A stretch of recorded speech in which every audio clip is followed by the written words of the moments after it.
நீ ஆள் தெரியாம மோதிட்ட. என் ஃப்ரெண்ட் ராஜ் வந்துட்டு இருக்கான். பயமா அது கடிச்சிடாத. அவன் சாதாரணமா கிண்டல் பண்ண மாட்டான், ஆனா கிண்டல் பண்ணா காண்டாக்காம விட மாட்டான்.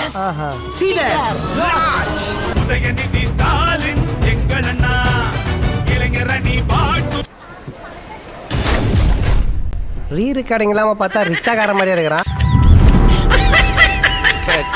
பையன் சார் இந்த பால்சாமி. தமிழகத்திற்கான நிதி பகிர்வில் மத்திய அரசு அநீதி இழைத்திருக்கிறது என்று ஆளுநர் உரையில் குற்றம் சாட்டப்பட்டது. நம்ம ஒன்றிய அரசு பாரபட்சமாக நடந்து கொள்கிறதுங்கிறது முதற்கொண்டு படிச்சிருக்கிறார். ஸ்டாலினால சாதிக்க முடியாததை விஜய் சாதிச்சிருக்காரு. இது திமுகவுக்கு இன்னமும் எரிச்சலைத்தான் கொடுக்கும். தாவேகவும் பாஜகவும் மறைமுக கூட்டணி வச்சிருக்கின்றது அப்பட்டமா இதுல தெரியுது. புதிய கல்விக் கொள்கை மூலம் மும்மொழி கொள்கையை திணிப்பதற்கு மத்திய அரசு முயற்சிப்பதாக குற்றம் சாட்டப்பட்டிருக்கிறது. தாவேகவும் பாஜகவும் மறைமுக கூட்டணி வச்சிருக்கின்றது அப்பட்டமா இதுல தெரியுது. உங்க பாஜகவோட இணக்கமா இருக்கிறாங்களோன்ற சந்தேகம் உங்களுக்கு தானே முதல்ல வந்திருக்கணும் ஒரு காங்கிரஸ்காரரா. ஆமா, இதுவரையும் தாவேகா பாஜகவோட கூட்டணி வச்சிருக்கா? இல்ல அப்புறம் ஏன்டா?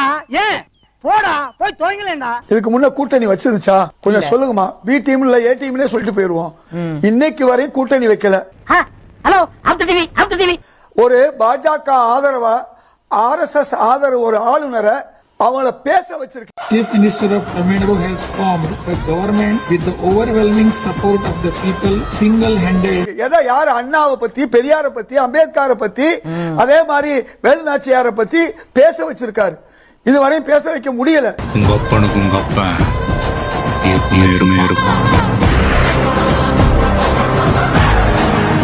ஆளுநர் மத்திய அரசு என்ன சொல்கிறதோ அதை செய்கிறார். முரண்பாடோடு திமுக அரசுக்கு நடந்துக்கோங்க அப்படின்னு RN ரவிக்கு சொன்னதுனால அப்படி நடந்துகிட்டார். இல்ல இது என்ன சும்மா கண்ணா பின்னா நடிக்குது? ஒரு ஃபார்மே இல்லையே. இது அவுட் தான். அடிங்கொய்யால என்ன சின்ன பிள்ளைத்தனமா இருக்கு. நன்னாரி பயல எட்டிக்கிட்டு மிதிச்சு தண்ணில அடிக்குள்ள போயிருவேன். இணக்கமாக நடந்து கொள்ளுங்கள் தாவேக அரசுக்கு சொல்லுங்கள் சொன்னதால RR லேக்கர் நடந்துட்டார். ஓ அப்படியா விஷயம்? ஆளுநர் பாஜக சொல்றத செய்யறாரு. பாஜக சொன்னதுனாலதான் தாவேகாவோட ஸ்டேட்மெண்ட் மாத்தி படிக்கல. Super, well and good. அப்ப பாஜக சொன்னதுனால தான் இன்னைக்கு ஆளுநர் இது வரைக்கும் செந்தில் பாலாஜி விசாரிக்கிறதுக்கு பெர்மிஷன் கொடுக்கலையா? ஒத்துக்கலாமா? ரெண்டுக்கு ஒரே இடத்துல வச்சிடலாமா? பாத்தியில ப்ராடக்ட்ட 30 வருஷம் எக்ஸ்பீரியன்ஸ் எப்படி பிடிச்சது பாத்தியா? சட்டசபை ஆரம்பிக்கும் போது டிஷர்ட்டை போட்டுட்டு எதிர்கட்சி தலைவர் ஒரு போர்டை ஒன்று எடுத்துக்கிட்டானுங்க திமுக காரணங்க. என்ன போர்டை வச்சுட்டு வராங்க தெரியுமா? வாயத்தரங்க சிஎம்.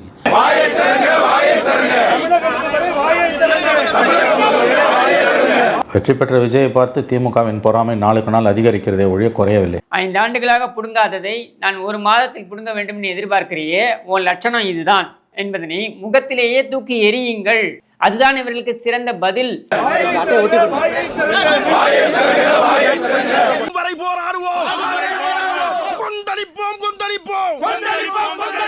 எங்கள் கோரிக்கை நிறைவேறும் வரை கொந்தளிப்போம். பிரச்சனையோட மூலவேர் விஜய் முதலமைச்சரானது இன்னமும் திமுகவால் ஜீரணிக்க முடியவில்லை. அடிவயிறு பற்றி எரிகிறது. வெறும் அவங்க தலைவரே தோத்து போயிருக்காரு. இதெல்லாம் தான் உண்மை. செஞ்சு வாயை தரங்க சிஎம் சார், பதில் சொல்லுங்க சிஎம் சார் அப்படிங்கிறதுக்காக தான் இன்னைக்கு இந்த பேட்சை நாங்க அணிந்து கொண்டு வந்திருக்கிறோம். சட்டமன்றத்தினுடைய மரபு தாவேகாவை விட திமுக நல்லா தெரியும். 5 வருஷமா அவர் அசம்பிளில இருந்திருக்காரு, எம்எல்ஏவா, துணை முதல்வராக இருந்திருக்கிறார். அப்ப என்ன நடைமுறைன்னு இது வரைக்கும் தெரியல. முதல் நாள் ஒரு கூட்டத்தொடர் தொடங்கும் போது முதலமைச்சர் பேச மாட்டாரு. ஆளுநர் உரைதான். அப்புறம் வாயை தொடங்க சிஎம்னா எப்படி தொடர போறாரு கூட தெரியல. நீங்களே எனக்கு காலாகிறீங்க. முதல்ல இன்னைக்கு கவர்னர் உரை. கவர்னர் உரைக்கு நடுவில் யாரும் பேச மாட்டாங்க. அது முடிஞ்ச பிறகு கண்டிப்பா முதல்வர் எப்போ உரை பதில் உரை இருக்குமோ அன்னைக்கு முதல்வர் பேசுவார். முதல்ல அதை தெரிஞ்சுக்கிட்டு சட்டசபை வர சொல்லுங்க உதயநிதி. உன்னை பெத்தாலா இல்ல யானை கண்ண கக்குச்சாடா? இப்படி என்ன கிளம்ப வேண்டியதானே? அதான் துப்பிட்டில போக வேண்டியதானே? இந்த அயோக்கிய பயல்கள், இந்த அயோக்கிய ராஸ்கல்ஸ் கேக்குதுடா. கேட்டுதானடா பெருந்தன்மையா போயிட்டு இருக்கேன். நீ கேட்காத மாதிரி மூடிட்டு மூவ் பண்றா. போடா. கடந்த 5 ஆண்டுகளில் கிழிக்க முடியாததை 1.5 மாதத்தில் இந்த அரசாங்கம் செய்ய வேண்டும்னு வெக்கம் இல்லாம இந்த போர்டை எடுத்துக்கிட்டு வரானுங்க பாரு. இவன்லாம் ஒரு லீடரு, இவனுக்கு 2 பால் விட்டுங்களேன். அப்படியெல்லாம் விட்டுற கூடாதுங்க. அப்புறம் நம்ம மேல இருக்கிற பயம் போயிடும். முதல்வன்னா எங்க அப்பா பேர் தான் ஞாபகம் வருமா? ஒரு ஸ்டாலின் பேர். அட பாவிங்களா.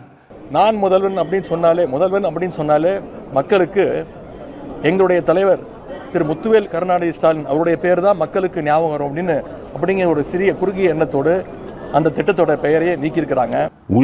இருந்த முதல்வரிலேயே மோசமான முதல்வர் உங்க அப்பா தான். அந்த மு.க. ஸ்டாலினுக்கு மூளை இருக்குதா, ஒரு புள்ளிக்கே மூளை இருக்குதா, எங்க ஏத்தமா அந்த மூளையை வச்சுட்டாங்கன்னே எங்களுக்கு புரியல. ஊரே ஒண்ணு சேர்ந்து காரி துப்புதுடா. வீடியா என் மூஞ்சில காரி துப்புறதுக்காக ஊரே ஒண்ணு சேர்ந்து நினைச்சு சந்தோஷப்படியா. நம்ம வம்சத்துல இவன் ஒரு டைப்பா இருக்கான். இப்ப நீங்க மேடையில பார்க்க போறது பெரிய அதிசயங்க, ஆச்சரியமுங்க. மிகப்பெரிய அதிசயங்கள் இப்போ இங்க நடந்துகிட்டு இருக்கு. மரபு மீறப்பட்டிருக்கு. திமுக ஆட்சியில எப்பவுமே தேசிய கீதம் மட்டும்தான் தமிழ் வந்திருக்கிறார். மொத்த ஒதுக்கல உரை அமைஞ்சிருக்கு. பல்கலைக்கழக நாட்கள் ஆட்சி எதுவுமே இல்ல. திராவிட மாடல் அரசு. ஐயோ என்னைய மாதிரியே அழுகிறேப்பா. அதான் ஒரே ரத்தங்கிறது. நமக்கு அதிமுக காரன் தான் விரோதி, பிஜேபி காரன் தான் விரோதின்னு அவனுக்கிட்ட மோடி நின்னோம்.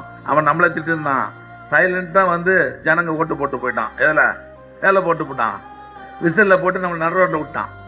ஒரு புடி மண் எடுத்து போட்டிருப்பான்ல சொல்லு. 6 மாசத்துக்கு முன்னதான் வெளியே வந்தான். பிரச்சனையோ திமுகவோட பிரச்சனையே தோல்வியை ஜீரணிக்க முடியல. எடப்பாடி கிட்ட தோத்துருந்தா ஓகே, புதுசாக வந்தவங்க கிட்ட தோக்கும் போது தாங்க முடியல. அவன் நச்சது ஒரு 60 படம் நடிச்சிருக்கிறான் இல்லையா? அது கூட சும்மா நடிக்கல. 400 கோடி 500 கோடி வாங்கி தான் நடிச்சாரு. இதை தவிர அவர் செய்தது அந்த நாட்டில் இருக்குதா? ஏற்றுக்க முடியல. வைத்தறிச்சல் வந்து அப்படியே வந்து வாய் வரைக்கும் வந்து நிற்குது. இதுதான் உண்மை. டான்ஸ் ஆடுறது சந்தோஷப்பட்டு அதோட வந்துடணும். அதுக்கு ஓட்டு இல்லாம போட்டுறது, பேரன் சொன்னா பேச்சு சொன்ன ஓட்டு போடுறது என்ன நியாயம்? நியாயமா? அவனை சொல்லி நிறுத்துங்களேன்டா.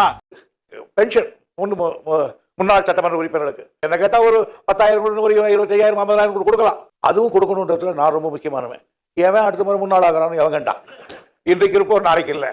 ஆகையினால இப்ப சொல்லி வச்சா பின்னால நமக்கு உதவாதா? நண்பர்களே வேற ஒண்ணு இல்ல. என்னடாச்சுன்னா இன்னைக்கு இருக்கிற நிலவரம் சட்ட ஒழுங்கை பற்றி நீங்கள் பேசணும்னா உத்தரப்பிரதேசத்தில் நடக்கிறதுலாம் இன்றைக்கி எனக்கு தெரிஞ்சு தமிழ்நாட்டில் நடக்குது. எனக்கு நாம் உத்தரப்பிரதேசத்தில் இருக்கிறோமா தமிழ்நாட்டில் இருக்கிறோமான்ற பிரச்சனையே இப்போ பெரிய லெவலில் போயிட்டு இருக்கு. இப்போ திமுக ஆட்சி போனே உத்தரப்பிரதேசம் மாறிடுச்சுன்னு ஒரு கேவலமான ஒரு ஆட்சியை நடத்திட்டு கொஞ்சம் கூட கூச்சமே இல்லாமல் கருணாநிதி குடும்பத்திட்ட கூச்ச நாச்சம்லாம் நம்ம எதிர்பார்க்க முடியாதுன்னு வைங்க. கட்சி தொடங்கிய 2 ஆண்டுகளில் மக்களின் பேராதரவுடன் பல தடைக்கற்களை உடைத்தெறிந்து பணநாயகத்தை ஒழித்து ஜனநாயகத்தை நிலைநாட்டி ஆட்சியை பிடித்திருக்கிறார். யாருப்பா அந்த நல்லவன்? சரித்திர நாயகர் மாண்புமிகு தமிழ்நாடு முதலமைச்சர் அவர்கள்.